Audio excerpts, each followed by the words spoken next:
with the Honorable Candace Brown presiding as guest secretary. Please be seated. Good morning, everyone. Welcome to the First District Court of Appeals. Today we have 4 cases up for argument. The first case is C-250453. This is Benjamin Kuchera versus Jesse Falsgraf. And I think we only have one of the attorneys here today. Yes, ma'am. And you are Deborah McPartlin?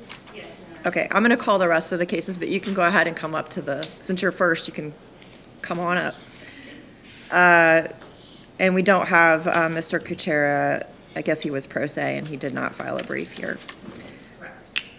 We have case number C-250279 and 288, In Re TB. Margaret Kane on behalf of the appellant, ready to proceed. Good morning. Morning. Judy on behalf of the state, ready to proceed. Good morning. All right, we have C-250367, Taylor versus Taylor.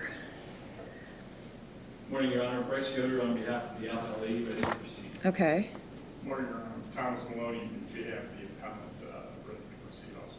great, thank you. And finally, we have C-250230, State v. Flannery. My understanding is the prosecution hasn't shown up yet, but they probably will. Good morning, Your Honor. Steve Gilbert on behalf of Mr. Flannery, the applicant. Okay, great. I'm assuming the prosecutors will be coming, so that is fine. They have some time. All right, so we'll start with Falsgraf, and Ms. McPartlin, you have 15 minutes. Thank you, Your Honor. Obviously, no rebuttal today. Yes. Don't believe I need it.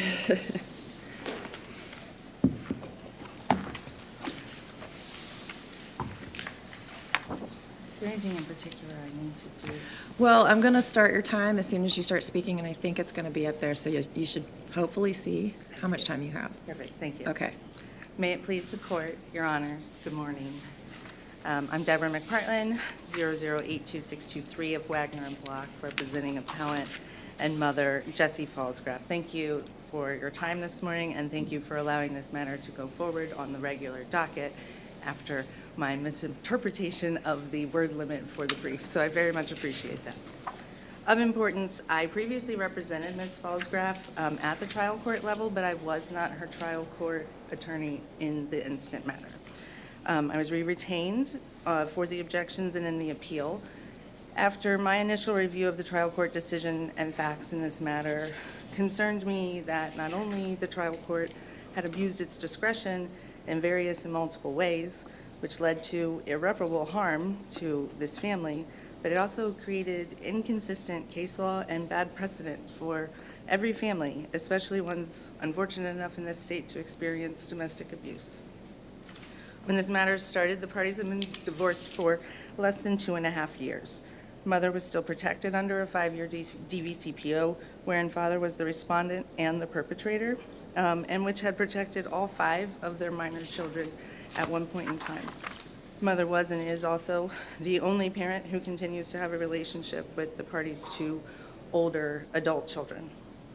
Prior to November 1st, 2023, when father filed a motion to modify time, the parents were co-parenting 3 minor children on a roughly 50-50 schedule, and at the time those children were 14, nearly 11, and 10.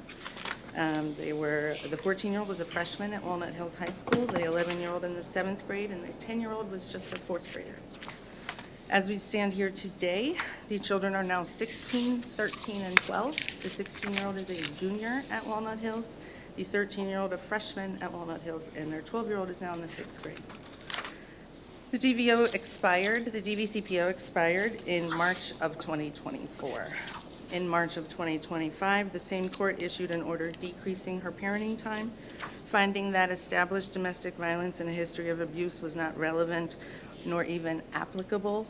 Counsel, yes. this statute that you claim the trial court did not apply properly, 3109.04 Yes. F1H.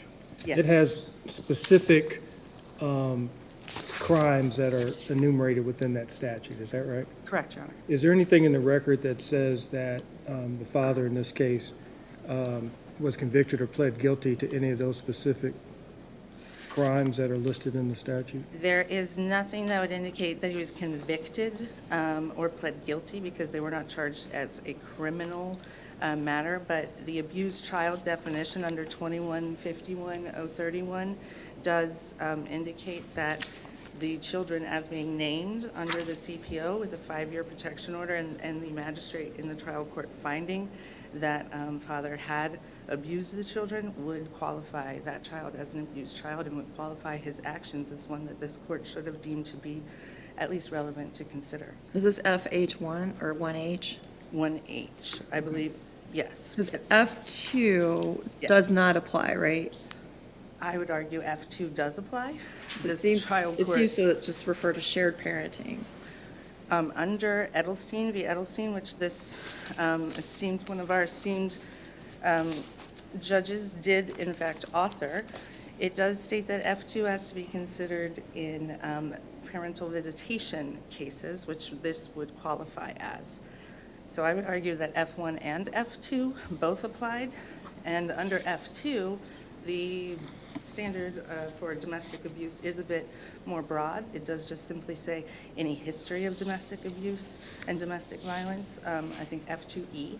And so appreciating that if they had used that statute appropriately, they yet again would have abused its discretion by finding the history of domestic abuse to be inapplicable to the matter. But under F1H, how are you saying that the domestic violence CPO would be included?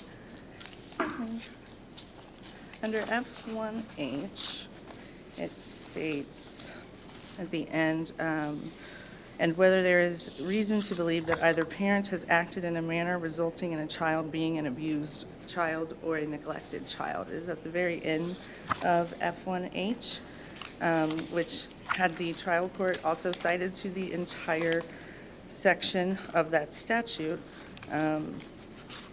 That would have been more appropriate, because then as you look to the end of the statute, it does tell us that the definition of abused child is the same as 2151-031, which does have a standard at the end about the child being mentally or physically harmed or threatened of harm, threatened harm by a parent.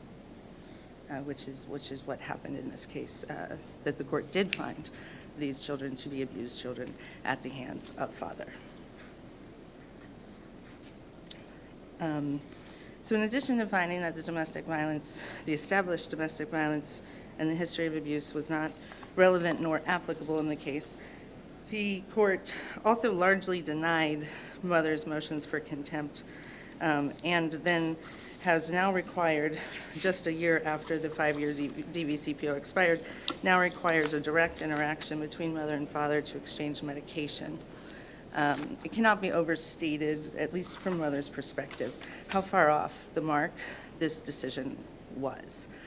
For this court in particular to be so off the mark is rare in my experience, but it abused its discretion by rendering a decision that is so substantively and procedurally unsound that it was unreasonable.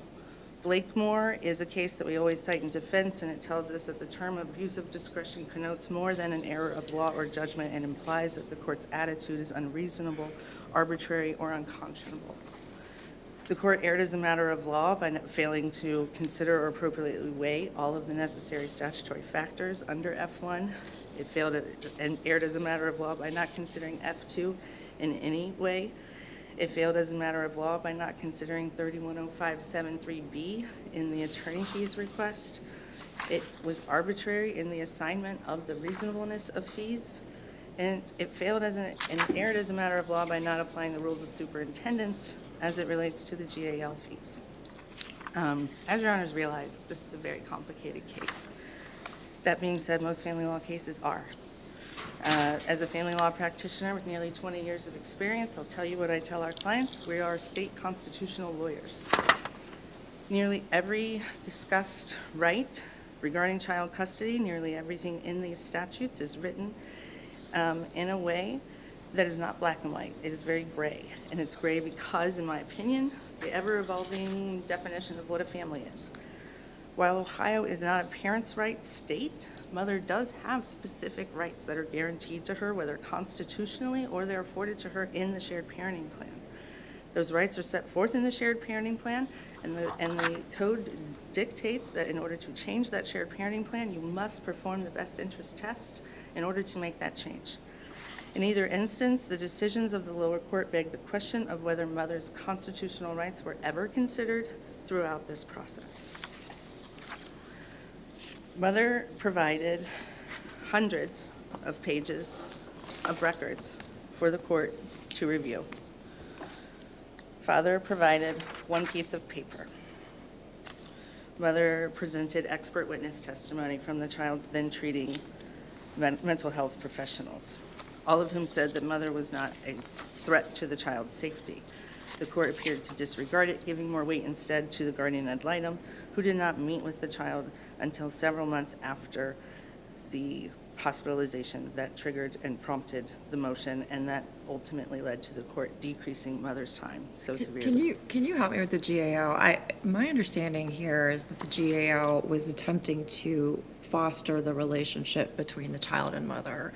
I didn't notice that. Did the GAL confirm any of the accusations by father against mother as far as, some of the Not things? that I read through the Yeah. transcript. I noted that she did find that there was a lot of medication issues and mental health issues and medical-ish, I would say, issues related to the beginning of what was happening.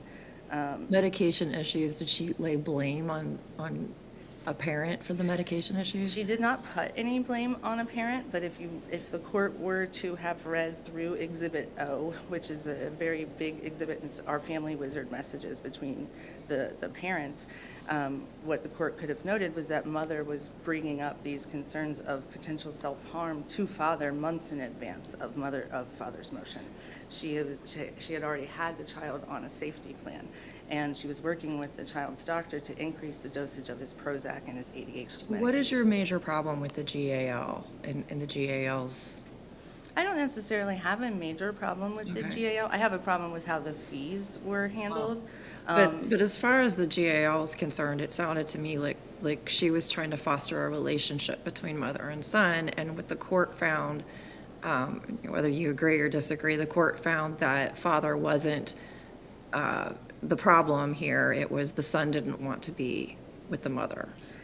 I believe if that was what the court found, they should Okay. have said that. But that isn't, I did see that the GAL testified as to, and submitted her report and testified and was subject to cross-exam in terms of where the reliance on the guardian ad litem comes from and whether the guardian ad litem should have more impact and more power than the court or the parents. I think that's the question of, there's several factors for a reason, so that one doesn't weigh out over the other. And if a GAL saying this matters more than everything else, then I guess the law should tell us that. Well, in this case, do you believe what the GAL had to say weighed more than anything else? I believe that it was taken and copied and pasted into the decision, and that most of the analysis of the best interest test was performed by the guardian ad litem. Without an in-camera interview, we have no way of, nor do you have any way of knowing, what the veracity of what was said, or how it was approached. Why wasn't there an in-camera interview? I suppose the court didn't set one, and no one asked for one. Okay. And my issue with the wishes and concerns under F1B being the court listed that the guardian ad litem interviewed the child, and they put that under 1B.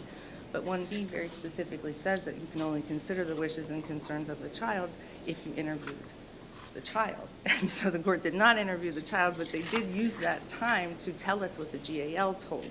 Now, I appreciate the GAL's recommendations are a factor, but they should have been listed as a factor under the GAL's recommendations, not under the best interest test.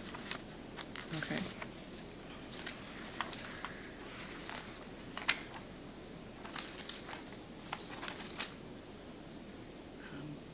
something I can't always do in family law is make parenting time about the numbers, but I'm going to try. This matter, from the time father filed his motion to the time the judge issued her decision, was 21 months. This child has 16 months left in his minority. This child will turn 18 in 16 months' time. Mother very clearly missed 160 days of parenting time that was found. That is, which she did lose more time than that, but that's nearly 6 months. This court should deny father's motion, reverting them back to an equal time schedule, in which case both parents have around 8 months left. Mother is requesting makeup time. And the reason for that is because what was done here was wrong. It endorsed father's actions of withholding a child. The court didn't make any decisions saying that he was allowed to withhold the child, and then later told her in her motion for contempt that withholding the child did not rise to the level of contempt, and yet under the same best interest test found the withholding of the child to be inapplicable. This is bad law, but it's also creating harm in her family because these children are older and these children don't understand why their brother isn't seeing them and why this court would have endorsed such bad behavior. The arguments regarding attorney fees and GAL again come down to the errors of law and abuses of discretion. The harm caused to mother and the children by not only the bad actions of father, but also the court's flawed decisions and delayed procedures cannot be overstated. The trial court's decision, if left unchanged, will have major impact in the future on all families in the state of Ohio, and it should not be upheld. The trial court needs to be reminded how child custody laws in the state of Ohio should be applied and how the test should be run. Mother does not want a remand because she cannot afford one, nor does time allow for that. The decision of the trial court should be reversed as it regards to the parenting time modification, as it was not in any of the children's best interest, and for all other relief that she requested. Thank you. All right, thank you. Thank you for your argument this morning. The case is now submitted, and we will issue a timely decision. Thank you. Have a good day. All right, the next case for argument is In Re TB.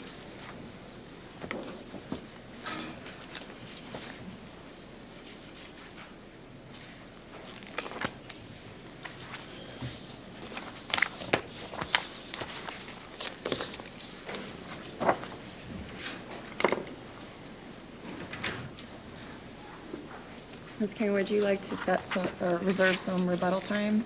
Yes, 4 minutes, please, Your Honor. Okay, hold on a second. All right, whenever you're ready. All right. Good morning, Your Honors. Margaret Kane on behalf of the appellant TB. May it please the court. For purposes of oral argument this morning, I am going to focus primarily on the juvenile court's decision to deny the motion to suppress. However, if time allows, I will also address the juvenile court's rulings relating to the gun recovered from TB in this case.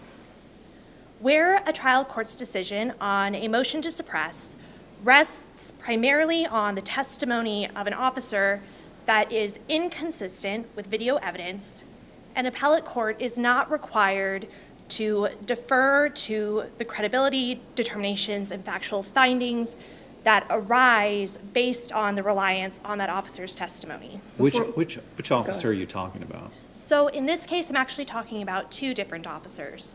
One Which is officer's testimony is inconsistent with the video? both Officer Hoffbauer and Officer Chitwood's testimonies. So Officer Hoffbauer was a plainclothes officer who was alleged to have been the first officer to observe the youths in this case. And in her observations, she claimed that the youths were, including TB, were loitering in a parking lot, that they had not patroned any businesses, and that is what drew her attention to them.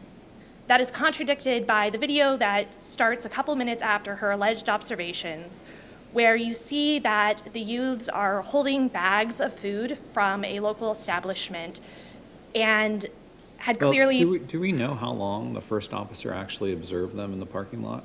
She indicated that she had observed them for about 15 minutes.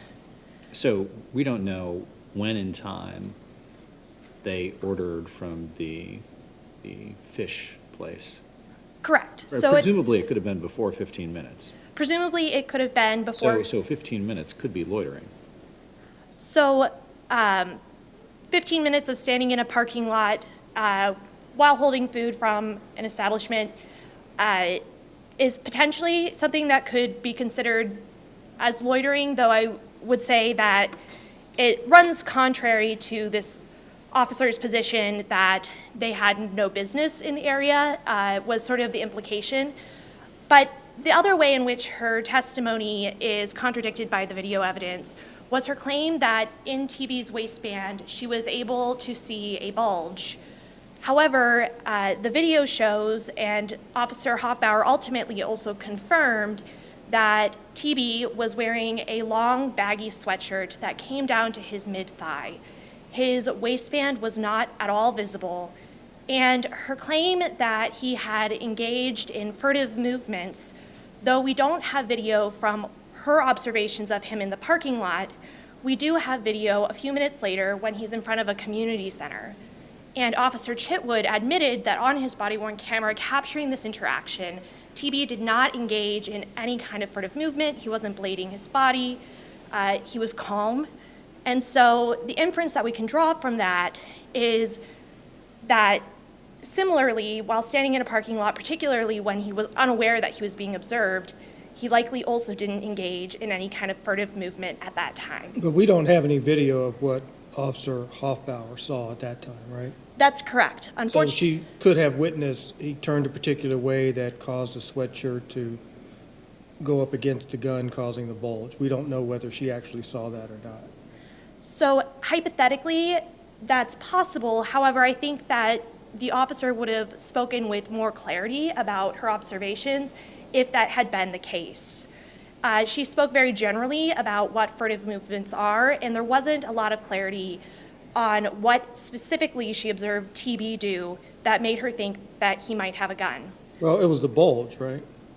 So she identified a bulge, but I think that when we look at the video, and as you mentioned, there is a possibility, but what I'm asking this court to do is to sort of look at the totality of the circumstances, look at the evidence we do have, because the other issue that comes up with the relaying of this information is that there wasn't any contemporaneous record created. So in many instances, police will use a radio channel that is recorded and that can capture their communications with one another regarding what they're observing.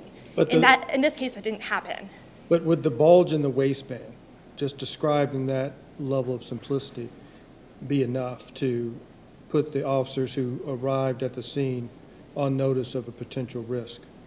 I don't think that it would be. And the reason I say that is there is case law that talks about similar levels of observation, though not specifically bulges, but for example, blading of the body, touching the waistband, where that alone isn't enough to justify a stop.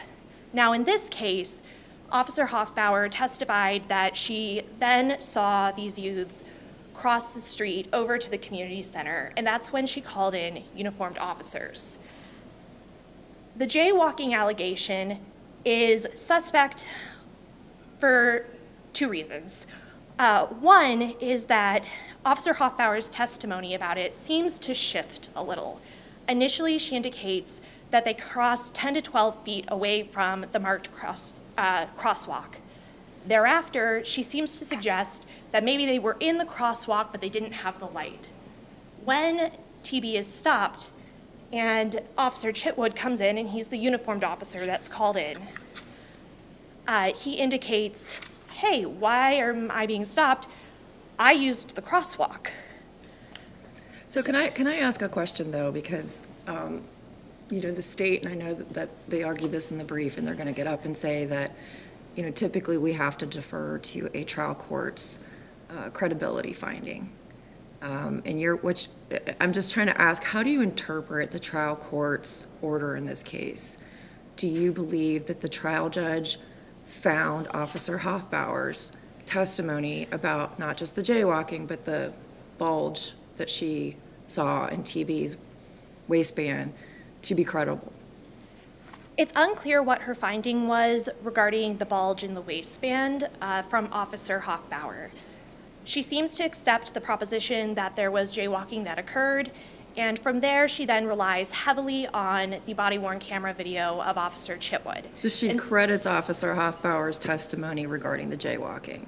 It appears that she operates from, she never makes a clear credibility determination, but in articulating the decision to deny the motion to suppress, she does indicate that after observing the jaywalking, after Officer Hoffbauer observed the jaywalking, Officer Chitwood came up and allegedly saw a bulge in the waistband of TB's companion.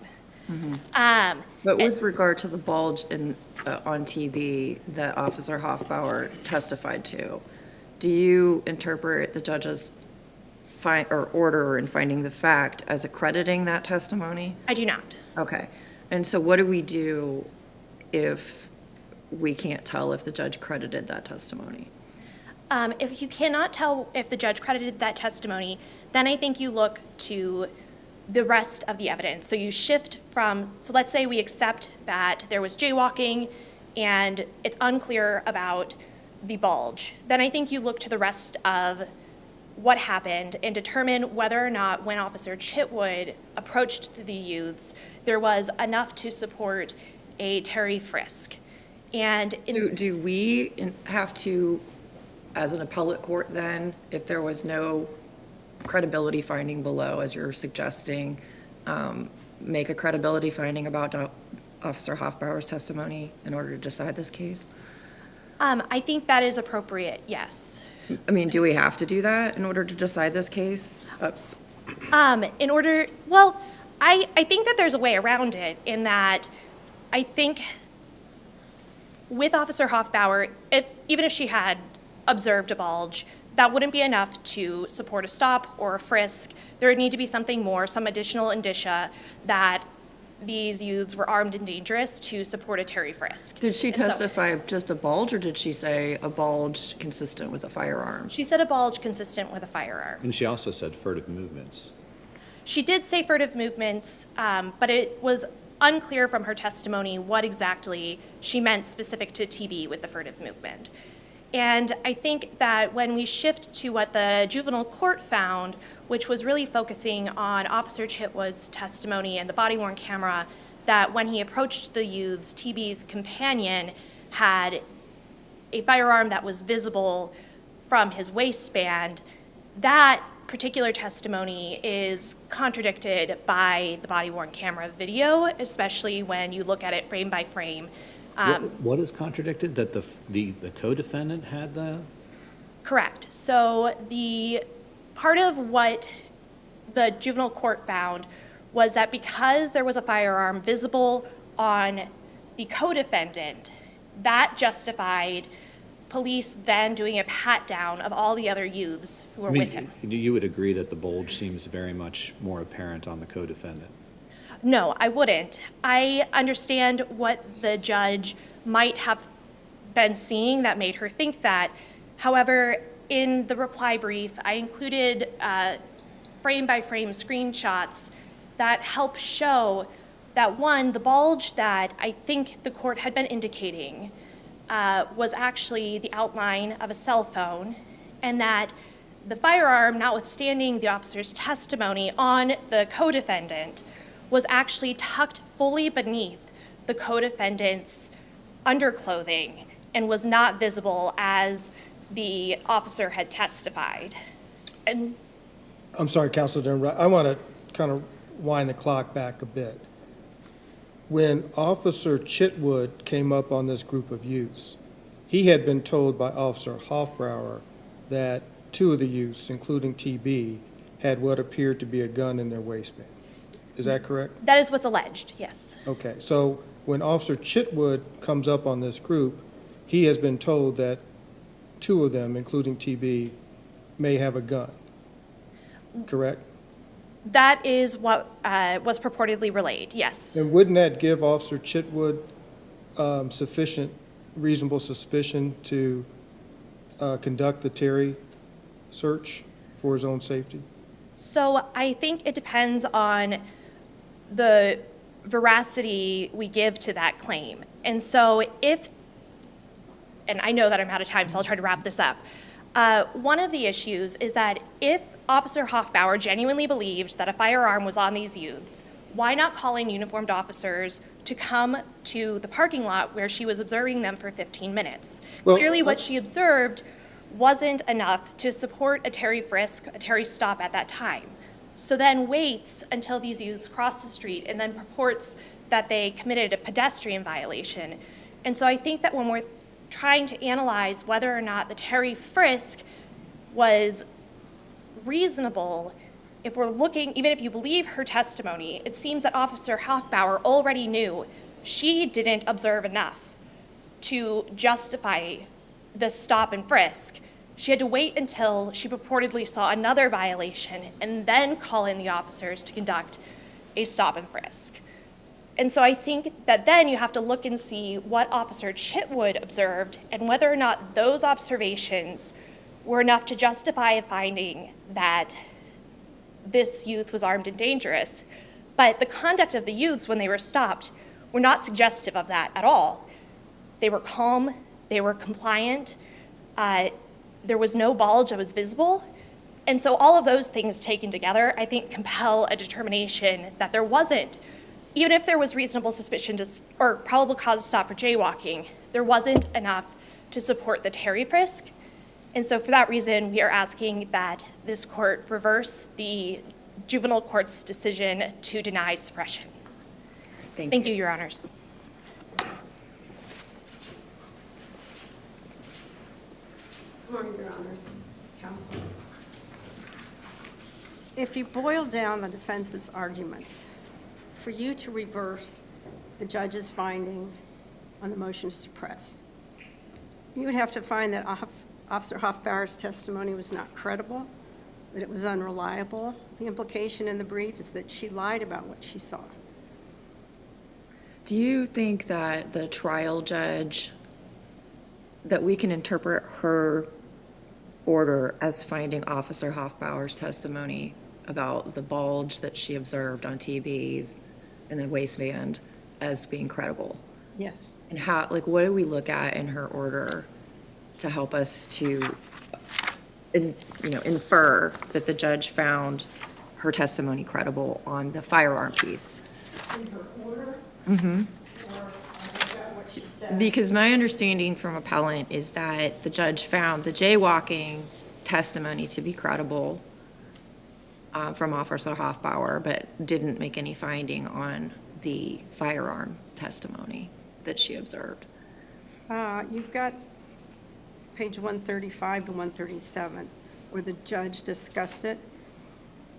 She did stress that the first, we don't have a name for the co-defendant, but that there was obvious, that the bulge on him was very obvious, and that TB was with him, and they both acted in concert. When she says that the bulge on the co-defendant was obvious, it seems to me like she's talking about his hoodie pocket. That seems where she is identifying I'm sorry, his the what? hoodie pocket. Oh. Is that, I didn't and it seems like the catch defense, that. and the defense seems to be saying that that's inconsistent with where they actually found the weapon. I did not specifically, Well, I don't think she specifically said that, but if you watch the video, it seems like that's the quote-unquote obvious bulge is in the hoodie pocket in the co-defendant. I thought it was the front pocket. Well, that's what I mean. Yes, Yes, the front pocket of the hoodie. of the pants. Okay. I think that's what's hard about taking single still shots and putting them in the brief, because a single still shot doesn't show the movement of them. And it's when they're moving that you can see more of the bulges. She did say, the judge looked at Officer Hoffbauer's testimony and the follow-up conversation with Officer Chitwood and what he said Officer Hoffbauer had told him. But if Officer Hoffpower's testimony is discredited, then Officer Chitwood can't rely on that, right? If you find that it's not reliable, you still have Officer Chitwood acting in good faith. And he himself said, one of the things he said he felt was a furtive movement was that when TB, you can see the other officers are arriving, and he goes up to that door and opens it like he's trying to get in there and get away. But my question is, what appellant is asking us to do is to find that Officer Hoffbauer's testimony is not credible. And if that happened, would Officer Chitwood then be able to rely on Officer Hoffbauer's testimony at all? I mean, this is the collective knowledge issue. And if one officer's testimony is found not credible and the other officer relies on it, then we can't consider that, right? And what that officer, the knowledge that that officer had, or can we? Off the top of my head. Without I'm just trying to researching it. understand the effect of us determining that officer, if the appellant is asking us to find that Officer Hoffbauer's testimony was not credible, what effect does that have on what Officer Chitwood knew? First off, I just think that I think she found it credible. I don't think you're going to find that Officer Hoffbauer's testimony was not credible. But still, Officer Chitwood is entering this situation with this information, and he then takes his own actions. Well, what if he, that is Chitwood, relied solely on Hoffbauer's testimony? Like, he didn't have an independent observation of the co-defendant having a more obvious bulge. What if the co-defendant walked off and it was just TB there? But you can see in the film, he saw both of them. You think he saw both of them? Well, he saw both of them there, but let's just say hypothetically the co-defendant walked in a different direction and it was just TB there, and Chitwood came upon just TB. Would he have been justified in doing the frisk of just TB without the co-defendant present for the observations that he made there? You would have to have him I think he could, because he could be testifying about what he personally observed that gave him a reasonable suspicion. Because it seems like his observations were solely as to the co-defendant, and then both he and the judge transferred those observations from the co-defendant to TB. I mean, that's the companion rule, right? Well, That you want us to adopt this companion rule. I don't really, yeah, you could. I don't know that you even have to go that far, because what they're saying is, I think it's common sense. You have two people together. One of them clearly has a weapon. They are acting in concert. Their movements are furtive. I mean, TB tried to get away. When he saw that the police are coming, he's trying to get in the daycare center. That can be interpreted as a furtive movement. And that is in the transcript that Officer Chitwood testified to. Counsel, why can't Officer Chitwood rely on his fellow officers' observation, Hoffbauer, observation that these two individuals likely have weapons? Likely have weapons, yes. Why can't he rely on that? Even if it's later determined that Officer Hoffbauer was being untruthful at the time, why wouldn't Officer Chitwood be able to take her at her word in those circumstances? I think that he could. He gets this information. And he didn't just run in, pull out his gun, and arrest them. He walks in, and he's watching the entire sequence of events that happened. I think he can rely on it to further investigate. And Including the pat-down? Yes, I think he still could have what he saw, if you tried to take out everything she said, still, what he saw happening gave him reasonable suspicion. Could he have relied just on what Officer Hoffbauer told him about the individuals having weapons to do the pat-down? Yes, if he believed it. I mean, I find it hard to keep separating these things because they all go together. Officer Hoffbauer gave very specific testimony, and she relayed to him specifically what she had seen. So I guess you're saying, what if Officer Hoffbauer made everything up and just called him, radioed, and said, hey, these two kids are coming, and I think they have guns. And that she had made it up completely. Well, what was Officer Chitwood then would be supposed to do? He can't just ignore that. So he goes to the situation. He sees both of them standing up by the door at a daycare center. I mean, these are a 15-year-old. I'm simply concerned about whether or not the information that Officer Chitwood got from Officer Hoffbauer was enough to allow him to conduct the Terry frisk. Whether or not what Officer Hoffbauer had conveyed was true, as long as on its face it appeared to be credible, could he have relied simply on that to conduct the Terry stop? I think he could, but he didn't just rely solely on that, because he didn't just run up and arrest them. He came in and watched, he was observing everything that was happening there were two more teenagers over on the side, then you've got the co-defendant, and he observed the co-defendant, and he observed TB going up to the door of this place, the daycare center and church, trying to get in when he sees the police are there, which is a furtive gesture. And I think what he saw on his own, the two are together. It is, I think it's. So you think what he saw on his own can stand on its own, even without Officer Hoffbauer's testimony and observations that she conveyed For to a him? reasonable suspicion, yes. And But I don't. what gave him a suspicion that TB had a gun was that he tried to get into the daycare center? That he's with another individual who has a very obvious bulge of a gun, And then he tried to get into the daycare center. yes. So what if he didn't try to get into the daycare center and he was just standing next to his friend who looked like he had a gun? Would the officer have been able to frisk TB? I'm just trying to know, understand, but there's- because you want us to adopt this automatic companion rule, right?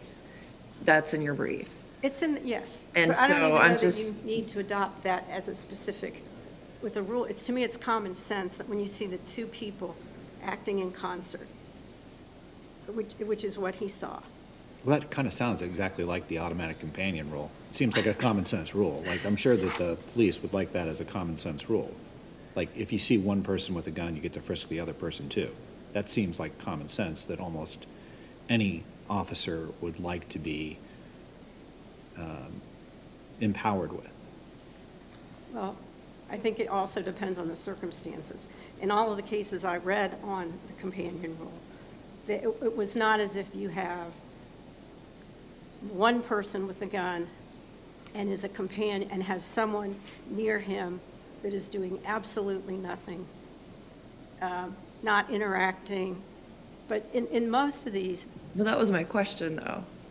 Like, so if TB, you're saying the additional fact is that TB tried to get into the daycare center, and that was his furtive movement.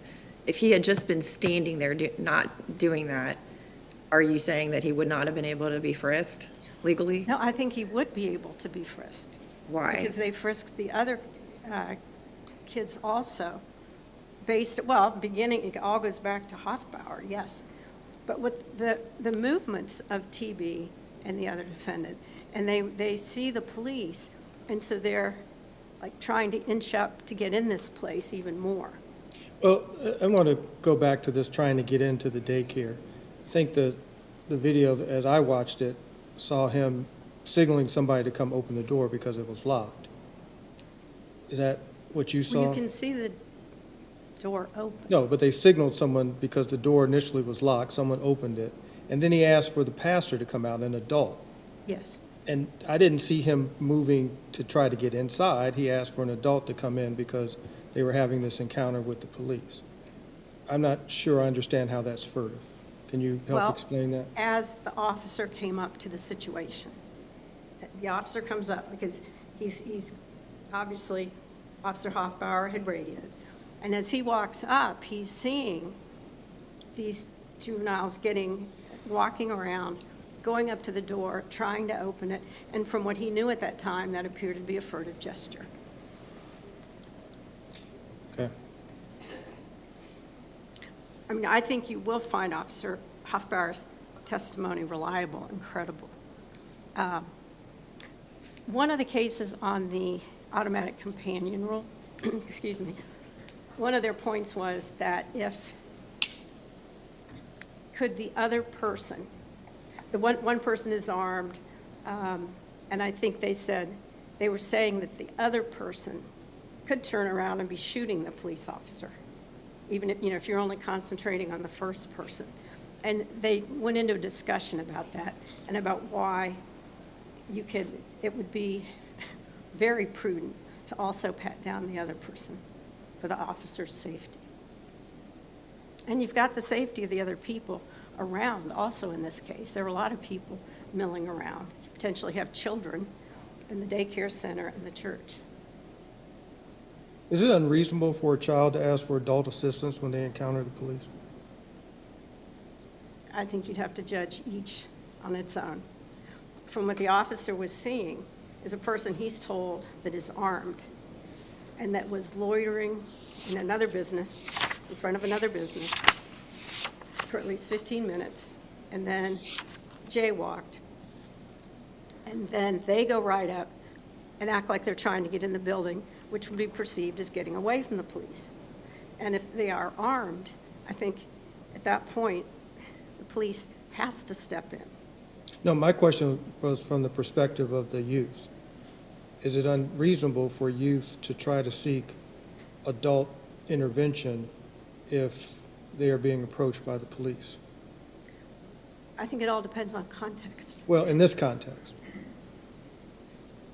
Was that unreasonable for TB to seek this pastor to come out and maybe provide some guidance in this encounter between these juveniles and several officers? I don't think that that's exactly what the transcript was showing. When he's trying to get in the door, and then is it an excuse that he asked for the pastor? I'm sorry, it's a We what? don't know. Is it an excuse that he was asking for the pastor? Well, We don't know. what we He know tried to is get he in. asked for the pastor. Pardon? We know he asked for the pastor. Yes, the officer said that he And is heard him that, say I guess my question, is that unreasonable for a child to ask for adult assistance in that situation? That fact, completely taken by itself, would not always be unreasonable. But you have the whole totality of the circumstances in this case.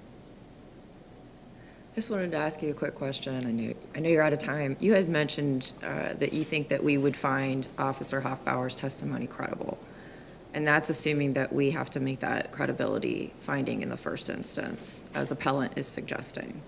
Well, as you brought up, the appellate court accepts what the trial court's factual findings on credibility were.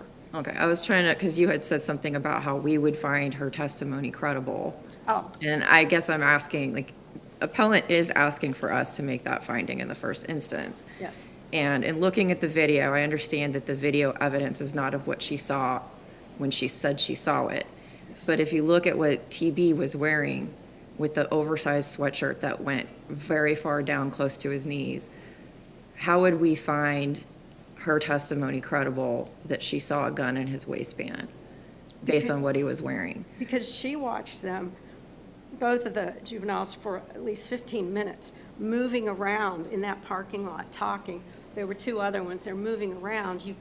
The way fabric moved, she could have seen the bulge. And nobody asked her specifically, though, how she could see the bulge with that sweatshirt looking the way it did.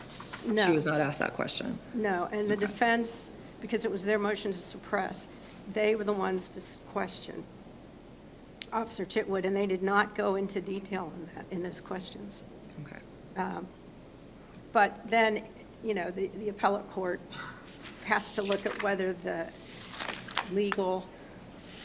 do the facts support the relevant legal standard. But you are to accept the trial court's factual determinations. Okay. All right. Well, I mean, I understand your argument that the judge made this factual finding, that she was credible, and it sounds like appellant is saying the judge didn't, so we're going to have to determine what the judge did. Yes. Okay. Yes. Thanks. Thank you. Thank you.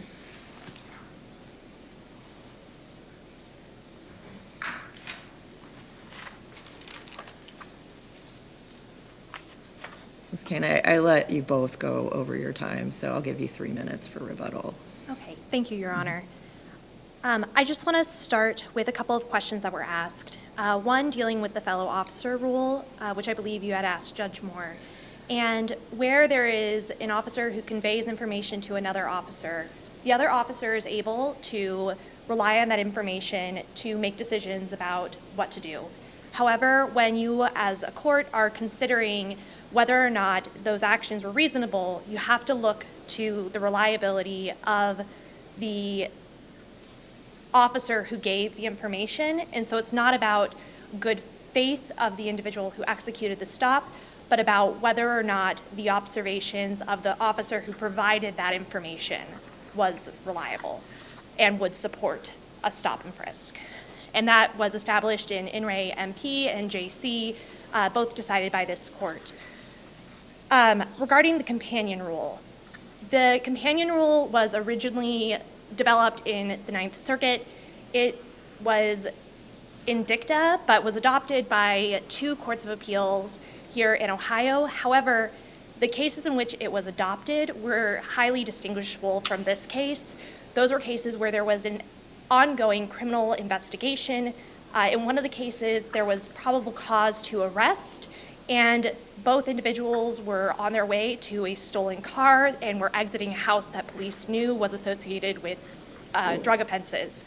The second case involved 2 people who were leaving, and police believed that one of them matched the description of someone who had engaged in a shooting very shortly beforehand, and they, based on their observations of both individuals' behavior, determined that they needed to pat down both for officer safety. Finally, I want to get to one additional fact that kind of highlights the incredibility of some of the allegations in this case. On the body-worn camera, there is a moment after Officer Chitwood initially starts to pat down TB's companion. And he places him in handcuffs, and another officer comes up and asks, does he have a gun on him? Officer Chitwood responds saying, it feels like it. What that shows us, Officer Chitwood didn't say, I saw a gun, yes there is a gun, I know there's a gun.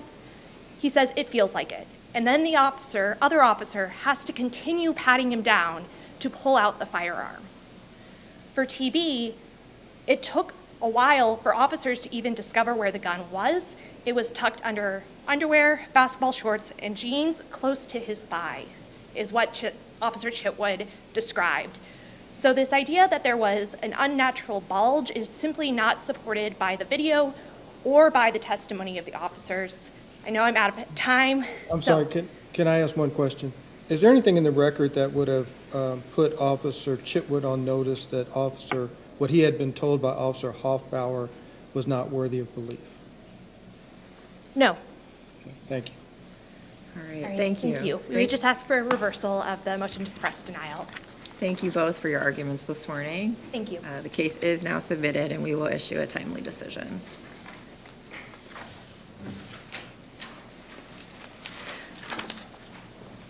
All right, the next case is Taylor versus Taylor.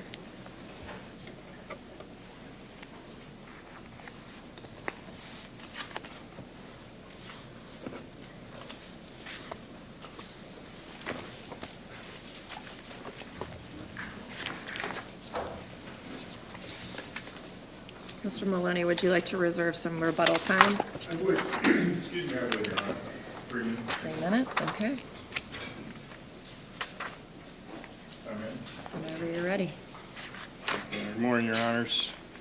Thomas Maloney for Mr. Taylor, the appellant in this matter. Your Honor, today's case, this case itself, has to do with 2 issues of marital or separate property. One would be a house, and the other are a couple of escrow accounts that were involved with the sale of Mr. Taylor's business. Address the house first. The couple were married in August 22nd of 2015. Prior to that marriage, approximately a year and a month prior, Ms. Taylor bought a house. We're going to call the house the Floral Avenue property. That was in July of 14. She had used $58,000 as a down payment. The original purchase price was $290,000, and she financed $232,000. She was able to put that money, $58,000 down, based upon the fact that she had been living with Mr. Taylor for approximately 3 years and was saving that money. Mr. Taylor was present that day when she mortgaged the house in the original closing, although it was, he never signed on that mortgage, and she had put it in her maiden name. I believe her maiden name was Erb, E-R-B, I believe, Your And Honor. that down payment amount was, I think you said, saved during the time that they were not married. That is correct. That's not marital property. That's not. But are you, I'm just, for the purposes of this appeal, are you arguing that any equity in the home was marital property, or is that what you're arguing? We're arguing that the property is marital property. Because the judge found it was separate? Yes. Okay. Yes, And then you're disputing the valuation of that property? that's correct, Your Honor.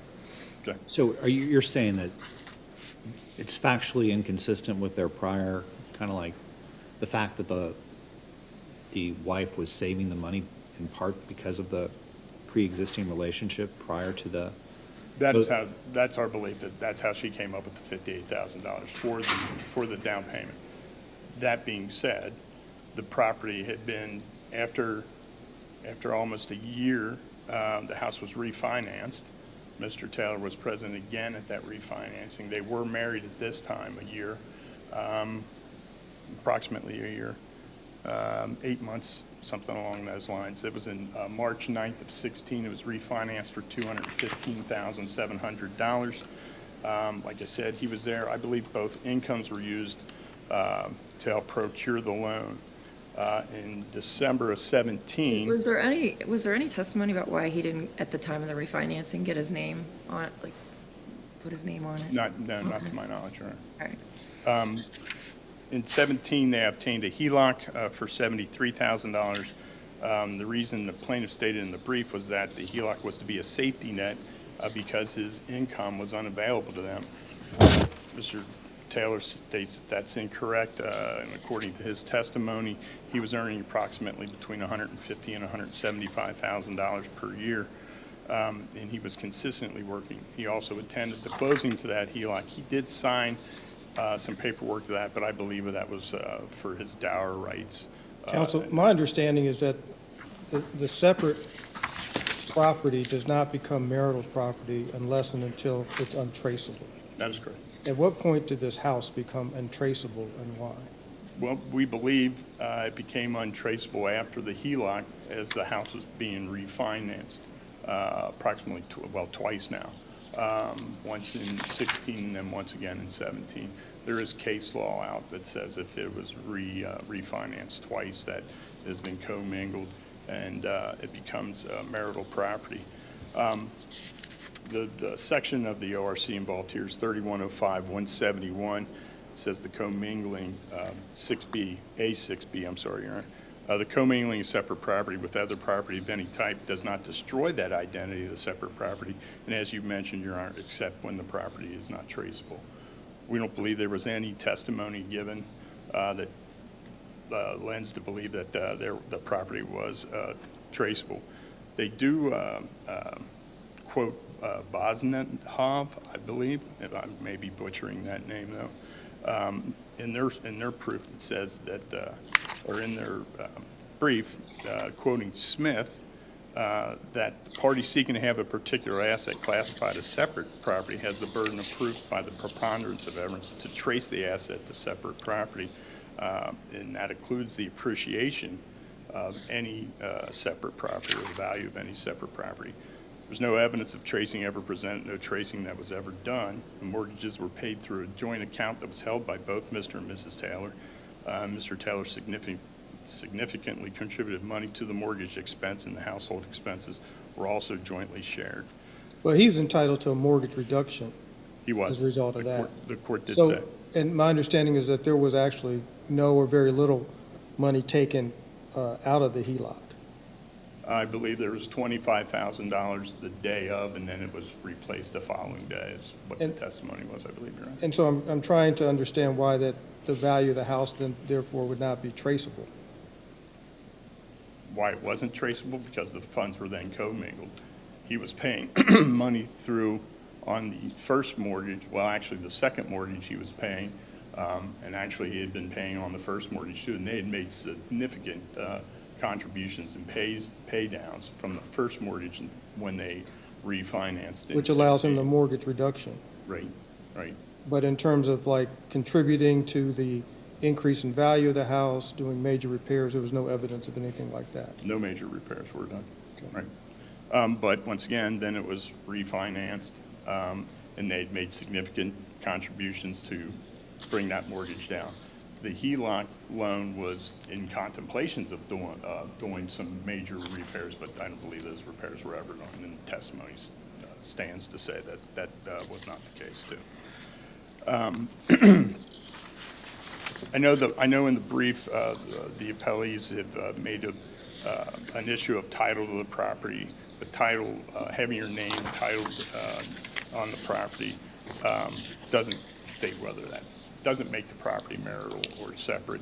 And like I said, there is a case law that states the court reasoned that because the home was refinanced twice and the mortgage was paid out of marital funds, the property was then converted into marital property. I'd like to move on to the escrow accounts, if I may, Your Honors. So Mr. Taylor was the owner of a company called Oval Room Group. He sold his company, I believe it was December 31st is when he signed an employment contract with the company that bought out Oval Room Group, and that was called Build Out. There were two escrow accounts. One was called a working capital peg for $250,000. That was to be used to offset some costs, if there were any costs associated that weren't in contemplation of the original purchase. So I believe that actually, they had taken $78,000 out for some other associated costs, bringing the total of that capital peg down to $171,000 and some change. 171, 116, I believe is what that number was. There was a second, that second escrow account was for an indemnification account, and that was for $600,000. That was not used at all. What But was that for? Please? What was the purpose of holding that money back? In case they were sued for not performing any of the terms of the sale. So this was all money that was escrowed and withheld from the purchase price? That is correct. Okay. But it was part of the purchase price. It was part of the purchase price, but it was taken out of the purchase price. The reason it was taken out, because that money wasn't yet earned by Oval Room Group. Well, for example, the indemnification piece of it, Right. that was to care for any risk. That wasn't anything that anybody had to earn, correct? It was more like insurance. Yes. Okay. But the piece of that is for that to be, I guess, earned or not used, Mr. Taylor had to work and he worked for approximately 18 months. I believe he signed a contract with Build Out 2 days after the end date of the marriage, which was December 29th of 22. December 31st, he signed the contract with Build Out. And that contract was for 3 years? I believe it was for 3 years. He And did he- not work there for 3 years, but He I worked believe there for the total- 18 months. Yeah, that is correct. But the indemnification escrow was fully paid out. That is correct. So there was no tie between him working the 3 years and the indemnification payment. That's where we think the court misunderstood what was going on. So Mr. Taylor, through his work, those funds weren't going to be released, and they were expressly contingent upon the successful completion of outstanding client engagements and the collection of accounts receivables and the absence of claims that could trigger those indemnification liabilities. So he had to do performance post-marital to make sure those funds were available. Was he separately paid by the company? He was. He was. I believe that contract was for $175,000. For a period of 18 months? I believe it was per annum, and it was supposed to be for 3 years, but During which he was basically making sure that they retained the clients that he previously produced? absolutely, yes. So, Is- Sorry. Is there a specific provision in the purchase agreement that sets forth your assertion that the escrow payments were contingent on Mr. Taylor working? Not that I'm aware of, no, Your Honor. But part of him working for Build Out was to make sure that these things did take place. He and his team had to, he worked every day past the marriage termination date, and he had to expend his time and energy on bandwidth, creating SOPs and processes, and engaging his team to ensure that they could be successful in recouping all these dollars, or to make sure those dollars were there afterwards. Like I said, the working capital peg of 250 they did reduce that by $78,000 and some change. Was that as a result of Mr. Taylor not doing something that he was supposed to do as an employee? I don't know exactly what the cause was. There was some associated costs with that weren't foreseen during the original purchase price. But That's not why the necessarily 250. associated with Mr. Taylor? Please. Not necessarily associated with anything Mr. Taylor did or didn't do? I would say that would be a fair statement, yeah. So this adjustment escrow was not solely dependent on Mr. Taylor's work? I believe it was. I don't know if the exact $78,000 were each things or some things that he did or didn't do, but a lot of it was. He had to follow through on all these things, so. But in other words, there were things that were not related to Mr. Taylor's employment that could have affected the adjustment escrow? I don't believe that's correct. I believe that there were some things. Can I point to them each individually? No, I don't have a list of what the $78,000 costs were that were not anticipated, I guess, in the original purchase price. But there were costs associated. Did he minimize those costs? I'm not completely sure of that, Your Honor. And you are at your time if you'd like to reserve your 3 minutes for rebuttal. I would, Your Honor. There is, if I may, there is case law that states that post-marital work is separate property. Thank you. Thank you.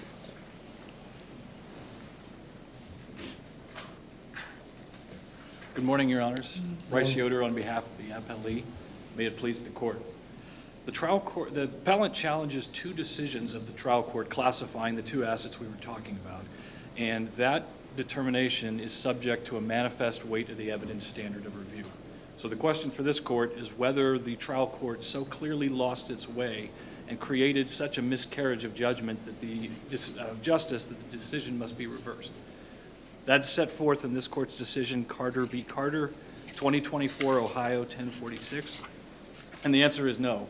The trial court's decision on both of the assets we're talking about was based on competent and credible evidence and should be affirmed. Counsel, can you address this argument that the refinancing, the two times that the home was refinanced made the property untraceable?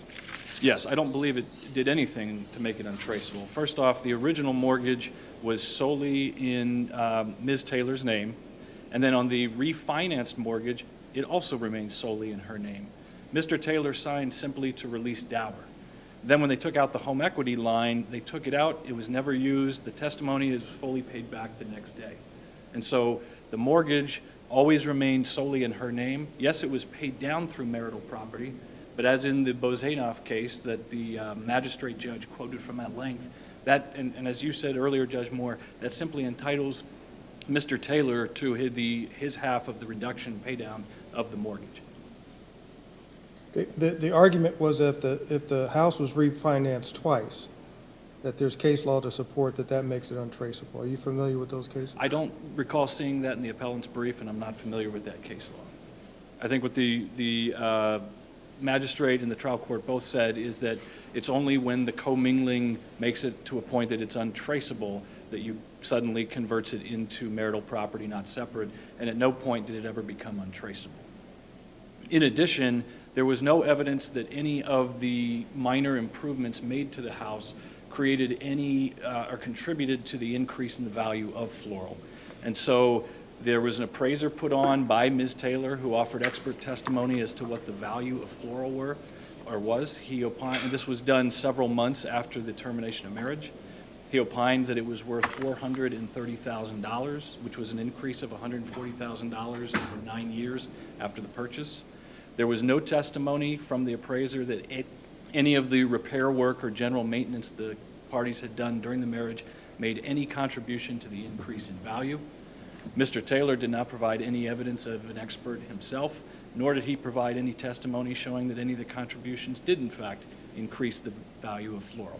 Therefore, it was simply passive appreciation, as the magistrate and the trial court correctly found, meaning that it remained Ms. Taylor's separate property.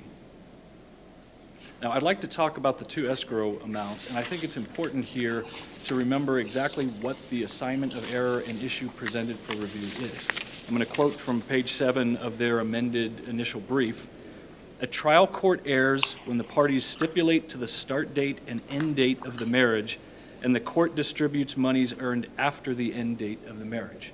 That's the issue for review. It's simply, can the court find property to be marital when it's earned after the termination date of the marriage? And based on that principle, they claim the two escrow amounts had to have been separate property because they were paid after the marriage ended. And that's a true statement. Both amounts were earned after the termination of marriage, but that's not dispositive. And in fact, yes. Well, I guess I want to distinguish between earned and paid. Is there a distinction between those two conditions? Yes. So, for example, in the Ohio Supreme Court's decision, Daniel v. Daniel, which is 139 Ohio State 3D 275, in that case, the court held that retirement benefits had been earned during the marriage, but they wouldn't be paid until well after the marriage had ended, and the court held that it was still proper that they were classified as marital property. We also, yes? So at what point was the total purchase price earned? The initial purchase price was primarily paid 2 days before the termination of marriage. And I'm sorry to 4/6, jump in, yes. Counsel. When was it earned? It was earned at the time that the closing occurred, which was on December 29th of 2022, 2 days before the termination of marriage. The two escrow amounts were withheld from the initial purchase price, but both of them under the contract were defined to be part of the initial purchase price. And in the parties' stipulations, Mr. Taylor stipulated that the initial purchase price was a marital asset. It's simply that they were not actually paid yet until after the marriage had terminated. But it was undetermined how much of the escrow would actually get paid, right, at the time. That's correct, but both of the escrow amounts were expressly tied to events that occurred before the termination of marriage. But So- then did anything after the termination, he's saying after the termination of the marriage, he had to do certain work for them in order to ensure the maximum payment out of these escrow. And I think Mr. Taylor misunderstood the terms of the contract, because under the adjustment escrow under Section 2.3 A and B, it is determined per the contract as of the date before the closing date. So at closing for the escrow amount, they provided an estimate of the working capital, and then within 120 days, they were required to present a certification of what the actual working capital was. Again, as of the date before the closing. So you think no matter what he would have done, it would have been the same amount of money released out of these escrow accounts? The adjustment accounts simply had to be certified as to what the value was prior to the marriage. I don't know that there was testimony that he had to do it. The contracts say absolutely nothing about that. In fact, the purchase agreement, it is 97 pages long. It is lengthy, it is detailed. It even references the employment contract that Mr. Taylor was required to enter. There is absolutely no connection there anywhere in the purchase agreement between any efforts he has to make in either of the escrow amounts. The same is true of his employment agreement. It was for 3 years, but he could be terminated at will. His title was Vice President of Media, and there were absolutely no duties described in the employment agreement that had anything to do with either of the escrow amounts. Did the purchase agreement include an integration clause? I would believe it did, but I'm actually not positive on that, Judge Moore. And then on the indemnification escrow, it too was an escrow that was reserved for any inaccuracies made by the sellers, including Mr. Taylor. As of the closing, it was for breaches of the representations or warranties they made at the closing date. So this was not simply they get sued down the line for not performing on a contract. That's not what the indemnification escrow is about. It's about whether they made any misrepresentation as of the date of the closing, which included representations, whether there was any active litigation or potential litigation. But once again, those representations had been made and were set in stone as of the closing date. So there was nothing that Mr. Taylor had to do after the fact in order for that to be earned back. And in fact, it was earned back in full ultimately. But obviously with the other one, something happened where he did not earn the full amount of the $250,000 back, right? Right. And I don't know that there was testimony explaining exactly what happened or why not, but that adjustment escrow was meant to cover the working capital as of the date of closing, cash on hand, closing debt, selling expenses, bonuses, and taxes payable. It was simply those amounts then had to be recalculated and certified within 120 days. And when they were, there was some discrepancy of $78,000 that was deducted from the escrow amount, and then it was paid back. The indemnification escrow was paid back in full. Okay. And another case we cited in our brief, Anderson v. Anderson, that's the 12th District, 2020, Ohio 4415. That was a case in which stock options, benefits had been granted during the marriage, but had not vested and had not been paid out as of the termination of marriage. And the 12th District held that they were marital, and the question it asked was whether the property at issue was granted for a party's performance or service during the marriage or for future performance or employment. I don't believe that question is before the court because of how limited the actual assignment of error was, which was simply, can you pay amounts that were not paid, or can you classify as marital amounts that weren't paid until after marriage? I think Daniel v. Daniel fully clarifies that it can. But even if the court looks at that issue, the trial court's decision was based on competent and credible evidence, namely the parties stipulated that the Oval Room was a marital asset. They stipulated that the initial purchase price was in fact a marital asset, and both of these escrow amounts were defined in the contract as being part of the initial purchase price. That's enough evidence for the court to find that it was competent, credible, and should not be reversed because it was a manifest miscarriage of justice. Now, there's also the question of, was Mr. Taylor the only one who could do the work to earn these? And again, I don't believe under the terms of the agreement there was any real work he had to do. The contracts speak for themselves. But also, there was no testimony that he was the only person at the purchasor who could do the work. He simply speculated that his co-seller wasn't able to do it, but that was it.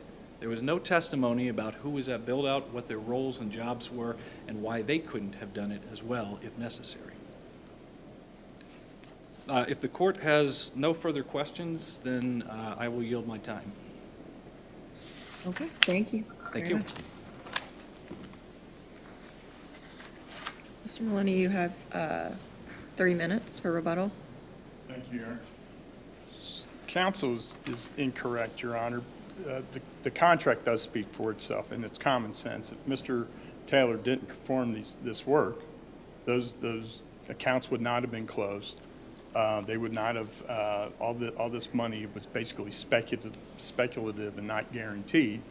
And the $600,000, they would absolutely have been sued if they didn't perform the prior contracts and complete those prior contracts. And those only happened because Mr. Taylor signed an employment agreement and worked for 18 months to make sure that did happen and So- those funds were available. Is Mr. Taylor responsible for the reduction in the adjustment escrow then?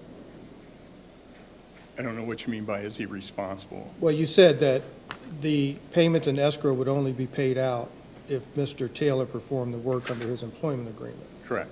So is it also true that something he did or didn't do resulted in the $250,000 in the adjustment escrow being reduced to $171,000? Right.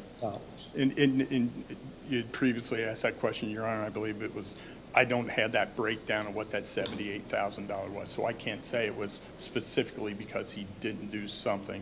There were some associated costs that were paid out of that working capital peg, and it was the amount of $78,000. It very well could have been. I'm not standing here saying that it wasn't. I just don't have that breakdown of what that $78,000 was. So that adjustment in the adjustment escrow was not necessarily tied specifically and only to Mr. Taylor's work. There were other factors that came into Yes, sir. play. Right.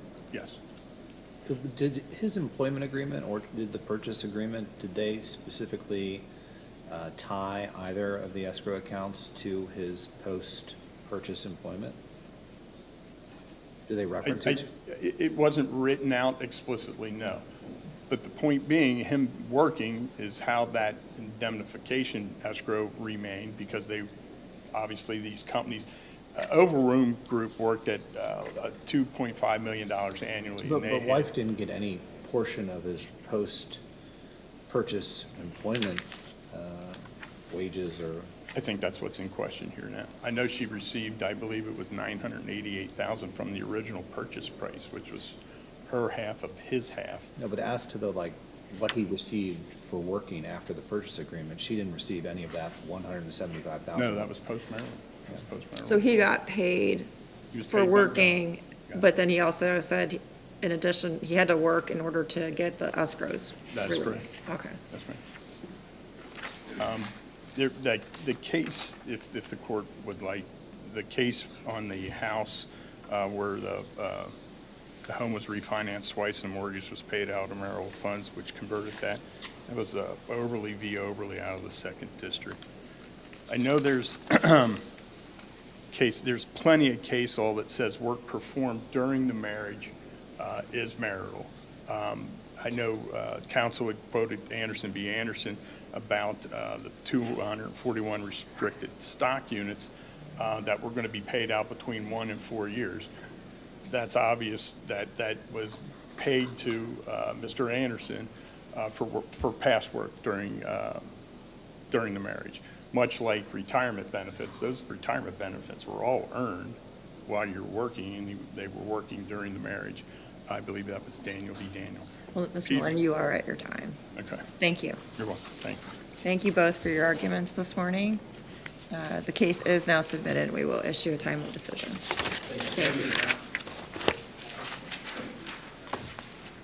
All right, the final case is State v. Flannery.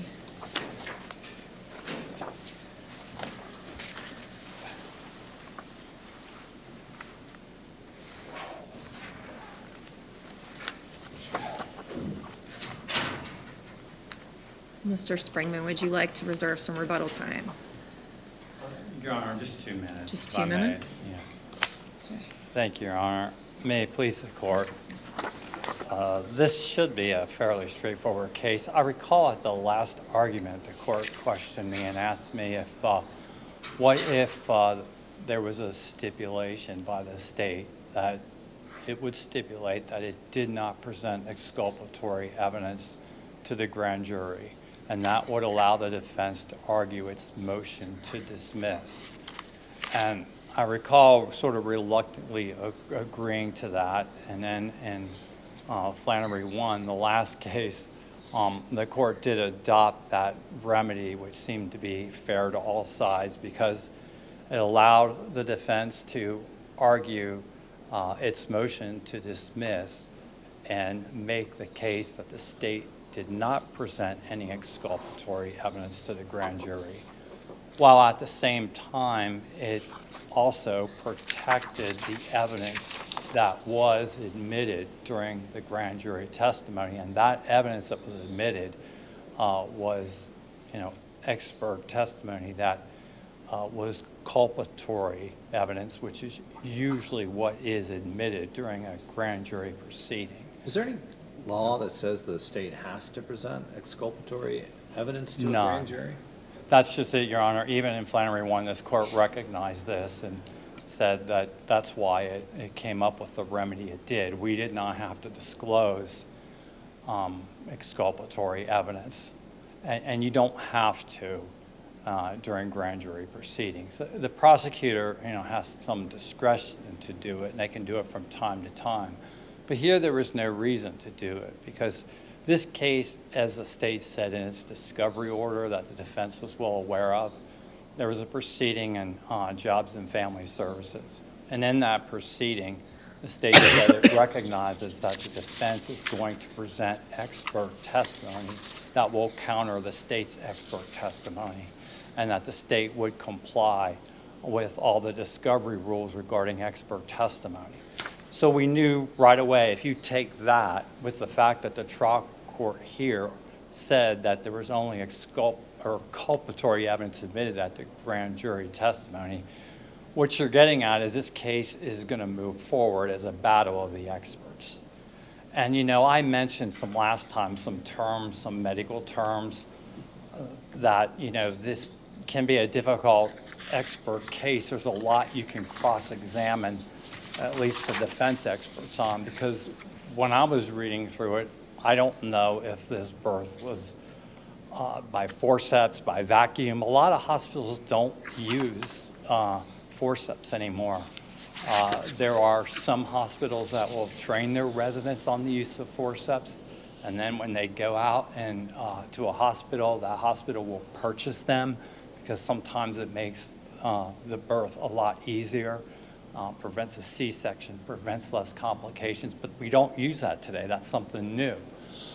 So that's what this is building up to be, and it's just, we would say that the trial court really didn't comply with this court's order. I agree with that. I thought it was fair. I know I'm standing up here and did it more reluctantly, but when I got back, I thought that was, and read the decision, I thought that was a perfect solution where we could protect the grand jury testimony, yet. Can you help me understand the trial court's order, though? The trial court said that the state's stipulation was incomplete, and that the state went further and submitted evidence that excluded any other possible cause, including affirmatively ruling out an organic cause. Well, the only thing it's jumbled to me, to be honest. What do you think the judge was I talking think, about here? I don't know. I think what the judge was saying is that we were supposed to put on exculpatory evidence that it was an organic cause. That's the only thing I can. The stipulation was just a very straightforward stipulation, correct? Yes, and I think Like, that's what that- this court mandated. That the state did not present any exculpatory evidence to the grand jury. It didn't go beyond that.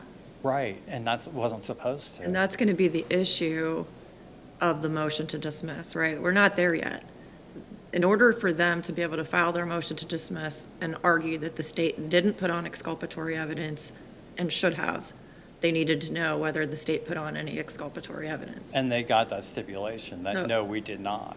So that's why I'm trying to understand Right. how this stipulation was incomplete. I don't get how it was incomplete. They could argue that we did not present exculpatory evidence to the grand jury. We didn't do that. We And don't that's going to have be their do next that. step, right? That's the motion to dismiss Then that they they want can, to file. right.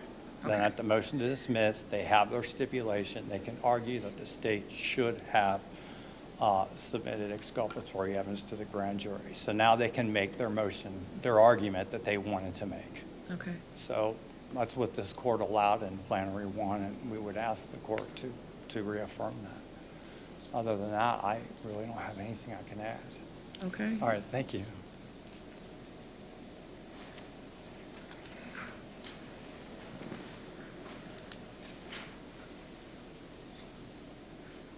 Good morning, Your Honors. Steve Kilburn on behalf of Mr. Flannery, the appellee in this case.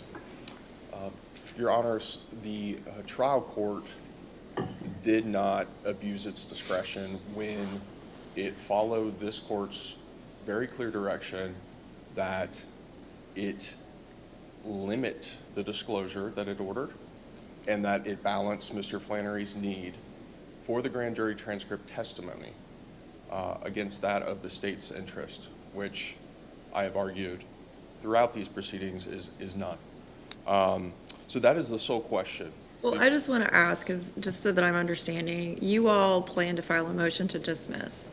Based on the fact, my understanding was that the state did not present exculpatory evidence to the grand jury. That is one aspect of it, Your Honor. The reason I have not seen the grand jury transcript. Right.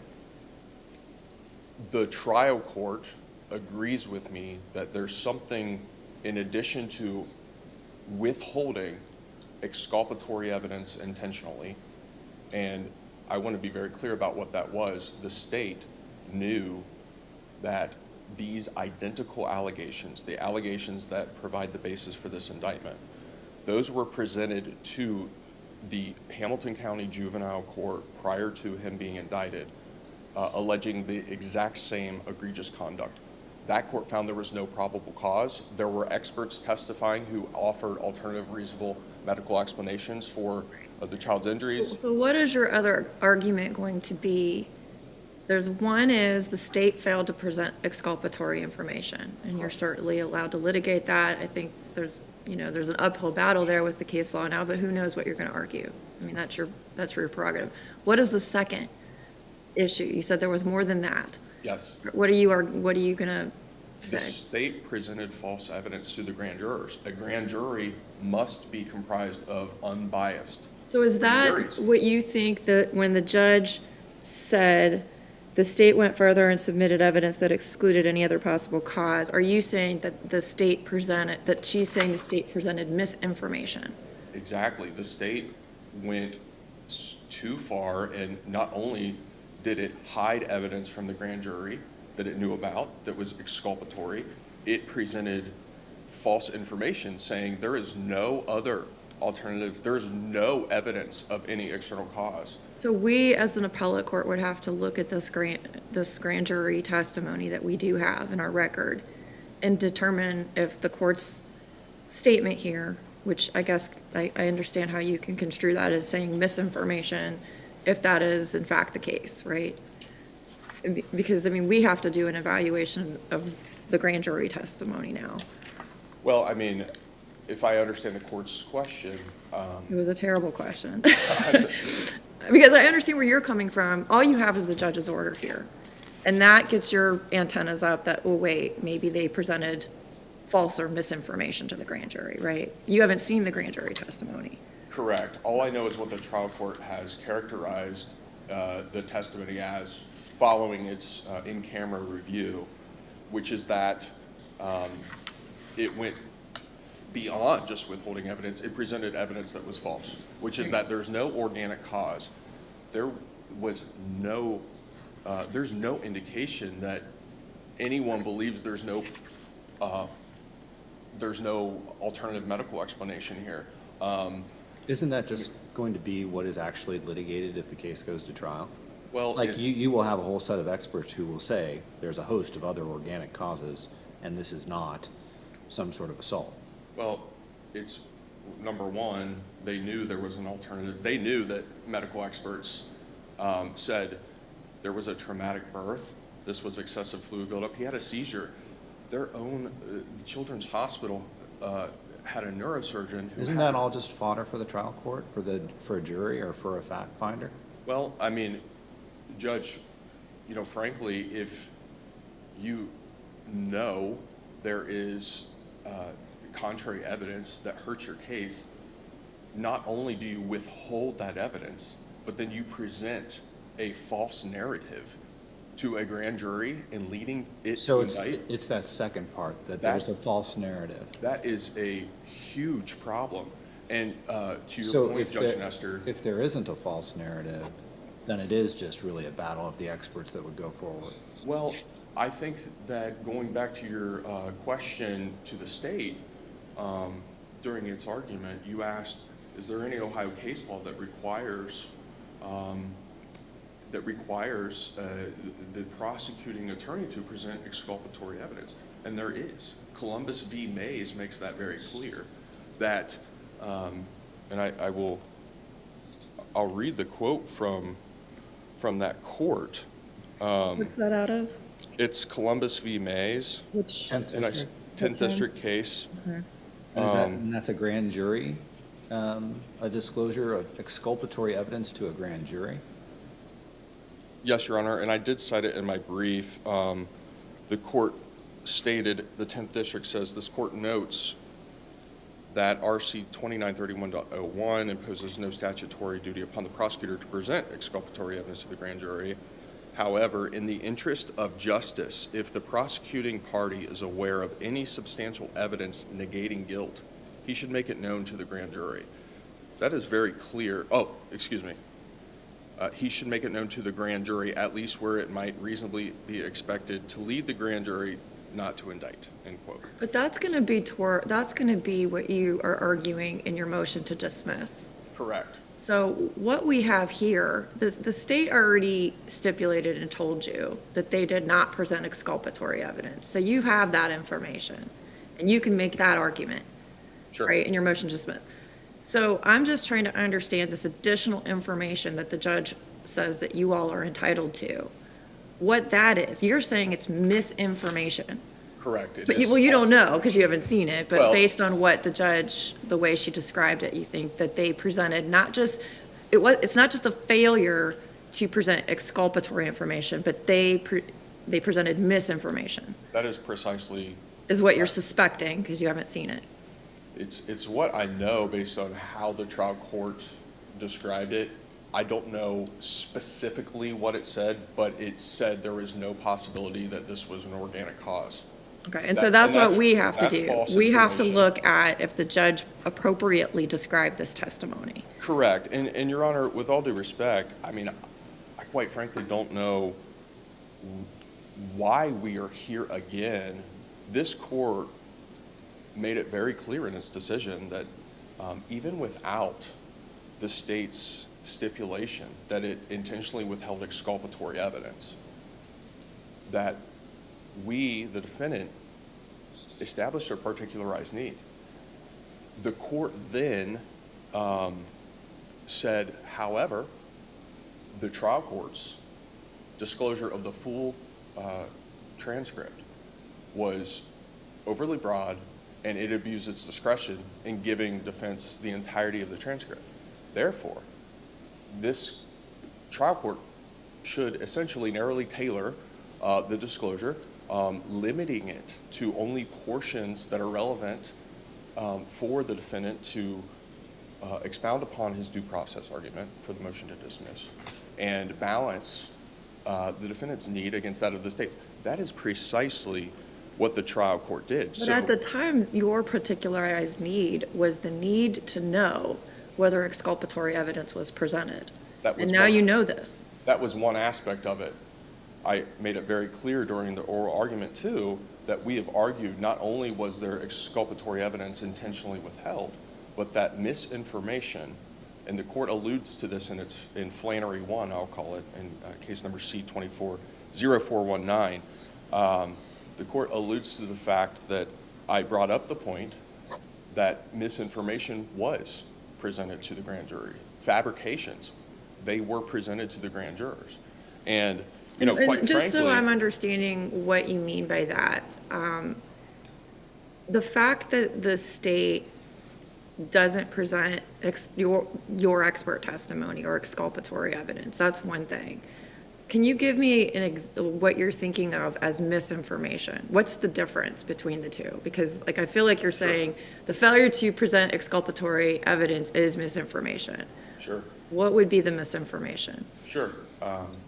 For example, we know that the state, being we, knows there's no probable cause to even bring this case, to issue a finding of emergency custody based on the same allegations.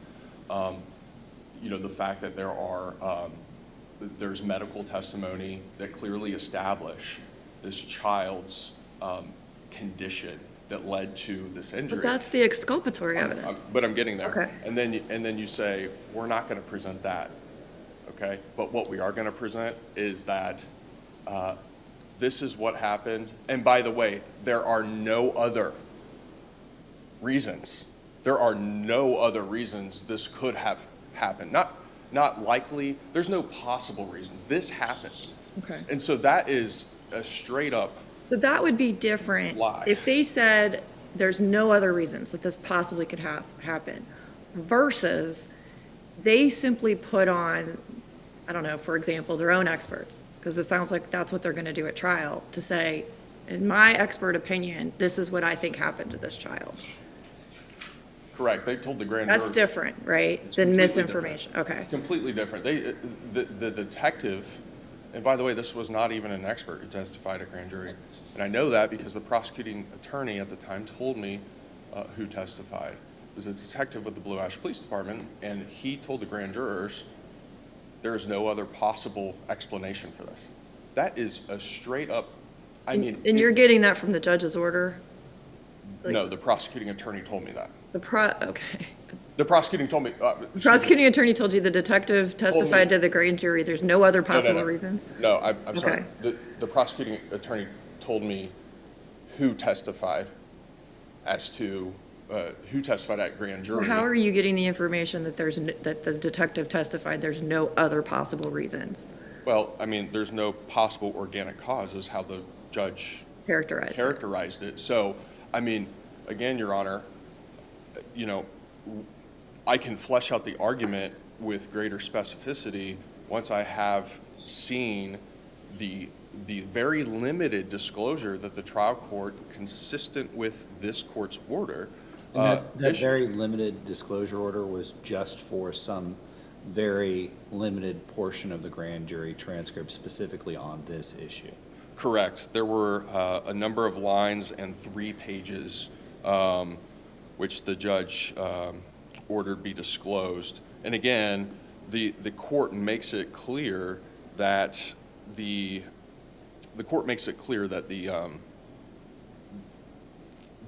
that she balanced the needs. And again, you know, you have this court saying it's too broad. You know, you have to limit your disclosure. So the trial court does exactly that, and it reviews it in camera.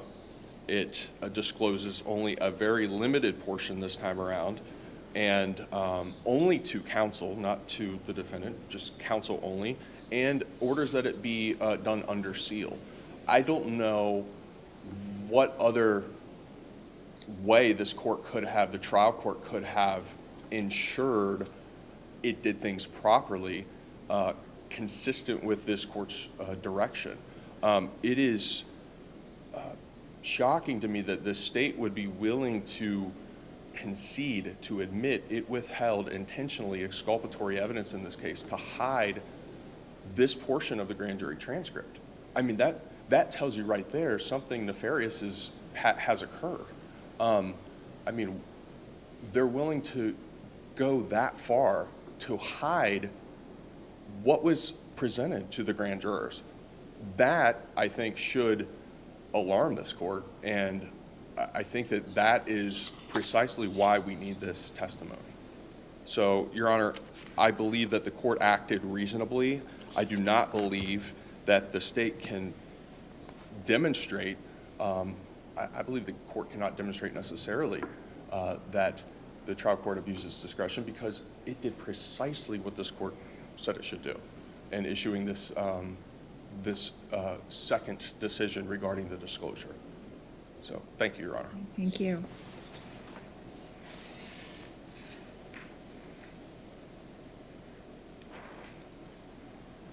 Mr. Springman, you have a lot of time I left. am briefly, Honor, I think the court ordered the state to disclose the cause of the injury that was presented to the grand jury, and it can't do that. The state didn't withhold anything. It went to the length of, even in its discovery motion, say that it understands that there are experts that come to a different conclusion. So I guess my question on that is then given all the protections that the trial court has attempted to craft here to keep this basically limited and under seal, what is the harm of allowing this limited portion of the transcript to simply be part of a sealed record that gets discussed in the context of a motion to dismiss that the state might win anyway? Well, I think part of it is the sacrosanct of the grand jury testimony. Well, so I We're going down a understand that. slippery slope. So I understand that, but like in a Yeah. way, isn't the trial court balancing the secret nature of the grand jury proceeding against the desire of the litigants here to get to a result on the motion to dismiss, which could maybe shorten the litigation? No, Your Honor, I think the court is trying to get us to disclose the inculpatory evidence that But the isn't that- cause of the brain. Isn't that all going to be disclosed at trial anyway? Right, and that's why it shouldn't be disclosed at a grand jury, which is secret. I mean, there's a whole host of reasons why we keep grand jury testimony secret, threats. There's the cases, there's a plethora of case law on there that, But in the context of this particular case, like, they're not gonna be threats to the experts in this case. If anything, it's like, maybe they'll be, Well- they're gonna be disclosed at trial anyway. So this is gonna be like a battle of the experts at trial if this goes to trial. right, and that's what it is for trial, because you're talking about when you have a child injury, it's alleged that at childbirth, the child suffered an injury. And there are all kinds of terms in there, and all kinds of, the experts reach different conclusions. There's a lot to cross-examine these defense experts that differ from the states. There just is. Again, I mentioned some of it before, because hospitals now differ on childbirth, and there's all kinds of evidence that just is not in the reports that is fertile cross-examination material. So I don't necessarily think that what was litigated in juvenile court could turn out to be the same litigation at trial. I don't know. I just think that this should not be disclosed. It's exculpatory evidence, and this court was clear in Flannery 1, the state should stipulate and would stipulate that there was no exculpatory evidence submitted to the grand jury, period. And we gave that exact stipulation. I don't know how we could have followed this court's mandate any better. Now they want a little bit more and a little bit more. What the appellee is saying, because I asked you, how do you interpret what the judge said? And what they're saying is that the judge seemed to suggest that there was misinformation that was presented. I'm not sure how a judge could suggest on a case like this that there was misinformation presented. How? That there was that any other possible cause was excluded. Right, because that's, any other possible cause would have been exculpatory evidence. And exculpatory evidence is not required to be disclosed. That's how I take it, any other cause, because then you are litigating the trial of this matter. But then if that's the case, then that's disclosing exactly what we said in Flannery 1, right? That's additional, she said it was incomplete, the stipulation was incomplete. Here's some additional information, which is basically exculpatory evidence.